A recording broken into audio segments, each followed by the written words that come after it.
ममता बनर्जी का 15 साल का गुंडागर्दी और दहशत से भरा साम्राज्य अब ढह चुका है। सिंडिकेट राज और गुंडों को पुलिस का संरक्षण, अब ये सब एक बुरा सपना ही है। बीजेपी की जीतने के बाद टीएमसी का सब कुछ मिट्टी में मिल चुका है। आज जो वीडियो सामने आया है उसे देखकर आपका खून खौल जाएगा।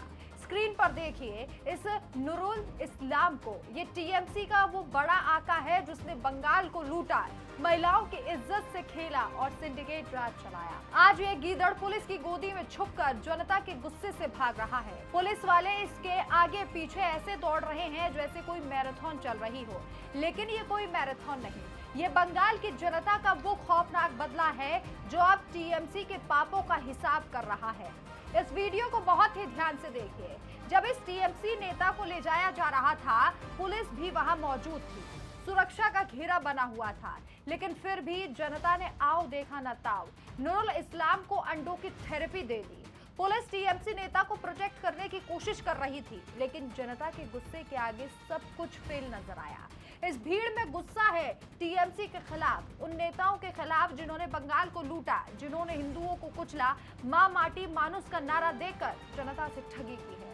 लेकिन 2026 के विधानसभा चुनाव में बंगाल की जनता ने जो थप्पड़ मारा है, उसकी गूंज दिल्ली से लेकर कोलकाता के काली घाट तक सुनाई दे रही है। 215 सीटों पर घमंड करने वाली टीएमसी को जनता ने घसीटकर महज 80 सीटों पर समेट लिया और 200 से ज्यादा सीटें जीतकर बीजेपी ने सत्ता की चाबी ले ली।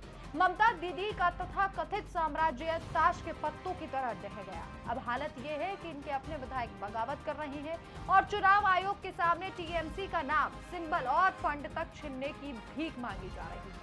ममता दीदी जो खुद को कल तक बंगाल की बेटी कहती थी, आज उनके राज का असली और घिनौना चेहरा दुनिया के सामने आ चुका है। एसएससी शिक्षक भर्ती घोटाला, आरजीकर अस्पताल का खौफनाक कांड, 635 करोड़ का विज्ञापन घोटाला, सिंडिकेट राज, तोलाबाजी और मुर्शिदाबाद के दंगे जहां हिंदुओं को कुचला गया था।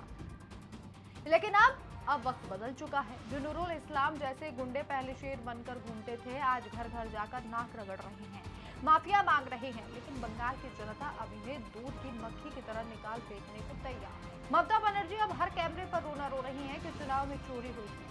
बंगाल की जनता ने ममता बनर्जी और उनके भ्रष्टाचारियों को चोर बताकर सत्ता से खदेड़ दिया है, लेकिन ये तो सिर्फ शुरुआत है। अब बंगाल में विकास आएगा, कानून का राज आएगा और टीएमसी के जितने भी भ्रष्टाचारी नेता हैं, उनकी छाती पर अब ईडी और सीबीआई की गाड़ियां दौड़ेंगी। अब आखिरी सवाल सीधे जनता से, क्या इन भ्रष्टाचारियों और महिलाओं की इज्जत लूटने वालों को जेल की सलाखों के पीछे सड़ना चाहिए या नहीं? आप अपनी राय कमेंट में जरूर लिखिए। इस वीडियो को दूसरे लोगों तक भी पहुंचाइए, खूब शेयर कीजिए और हमारे चैनल को जरूर सब्सक्राइब कीजिए। देखते रहिए डिटेल न्यूज इंडिया। नमस्कार।